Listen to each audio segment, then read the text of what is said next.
in ICICI Pru mutual funds through SIP since last 4 years, and he's received good returns, but now he wants to switch his entire investments and profits to Nippon, Mahindra or HDFC AMCs, specifically in mid-cap or small-cap funds. So I don't know if the strategy is really right, because he's just named us the AMC's names, and we don't know any, we don't have any scheme-specific details out here. Although having all your money in one AMC is something that you should not be doing, definitely, and I think that's the only where we can, you know, actually try to explain him the strategy with considering the lack of details that we have of his portfolio, Shweta. Absolutely, Kavita, agree with you there. ICICI is the only name that we can see, so I would definitely recommend, if he's looking at small cap, he can add on a Nippon India small cap with maybe booking some profit, not all of it, because 4 years is still early in equity. I would still suggest longer tenure, so maybe a little bit, and he can start off with the Nippon small cap. And also, why it is not important, or is it important? Maybe, you know, you can explain that better. To first look at the AMC and then choose the fund.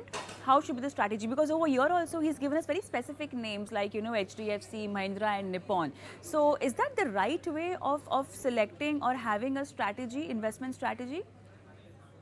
So it really depends on the kind of investors, but broadly what happens is you look at a fund name and see how stable or how large, for how long it has been in existence. So some of these parameters where you tick those, and once you see those, you kind of see the fund management team, you see how long they've been there, and then get into scheme wise, you know, what has been the performance, how, what is the kind of mandate that they have they stuck to the mandate, risk adjusted returns, then get into sort of the numbers. So that's like a 3-level process that we do.